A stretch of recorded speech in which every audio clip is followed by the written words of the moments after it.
जय श्री राम।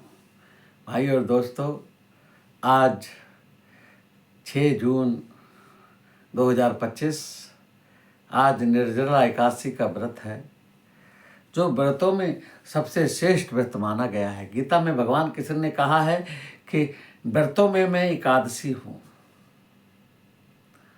और एकादशी, ये जो निर्जला एकादशी है, ये साल की 26 एकादशियों में से एक ऐसी एकादशी है जो मनुष्य इस एकादशी का व्रत करता है, उसे पूरे साल की 26 एकादशियों का फल मिलता है।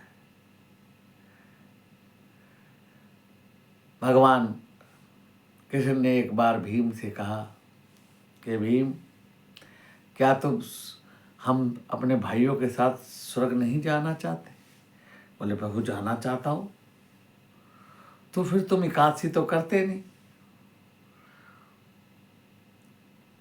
तो भीम बोले कि प्रभु, हे माधव, मेरे पेट में की अग्नि हर टाइम जलती रहती है, मैं क्या करूं? इसलिए मैं खाता रहता हूं, बहुत खाता हूं। तो भगवान ने कहा, ऐसा करो कि तुम साल में एक निर्जला एकादशी का व्रत रखो। तुम्हें पूरे साल की फिर कभी व्रत रखने की जरूरत नहीं है। एक ही एकादशी से तुम्हारा स्वर्ग पक्का है। तब भीम ने कहा, ठीक है। भीम ने कृष्ण भगवान के कहने से निर्जला का व्रत रख लिया और मात्र आधे दिन के बाद ही भीम अचेत हो गए, मूर्छित हो गए।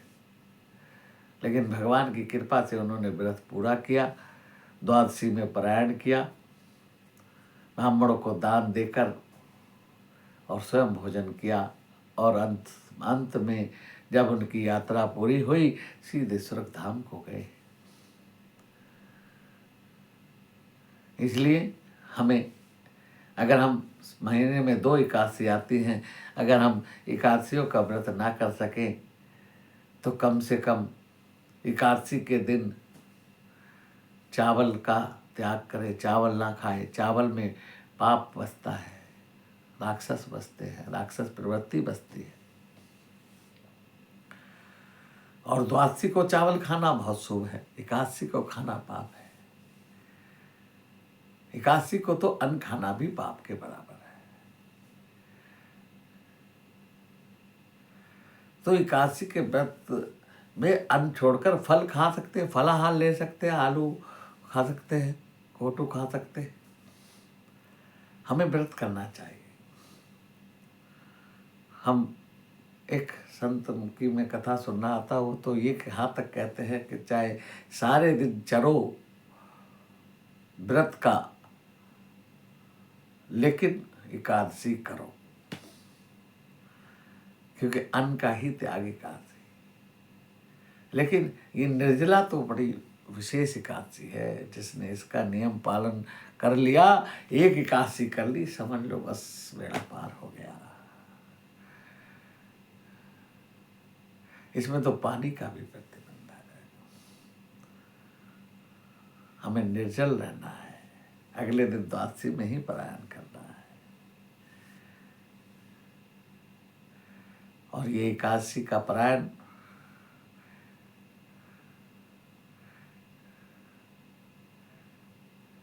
के लिए 11:25-30 के आसपास कर सकते हैं।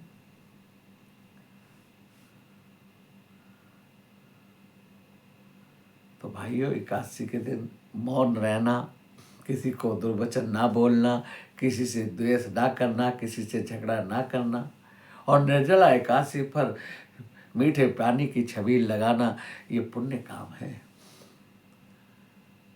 और इस दिन गाय को चारा देना, गाय को गुड़ खिलाना।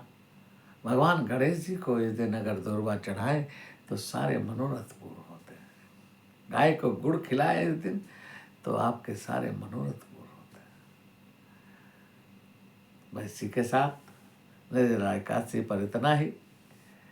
निर्जला एकादशी की कथा तो बहुत है, हमने पहले भी निर्जला एकादशियों के बारे में, व्रत के बारे में बहुत वीडियो बनाई है, लेकिन निर्जला की महत्व अलग है। आज हमारे यहाँ भी परिवार में सबका व्रत है।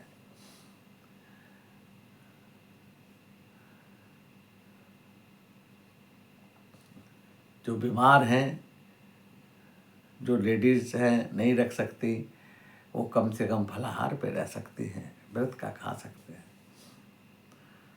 इसी के साथ आज की वीडियो को समाप्त करते हैं। मेरे कृष्ण जी ठाकुर जी सब पर कल्याण करें, सबका मंगल करें और सबको एकादशी के फल का व्रत का फल मिले, इसी कामना के साथ आज के इस वीडियो को समाप्त करते हैं। जय श्री राम, जय श्री कृष्ण।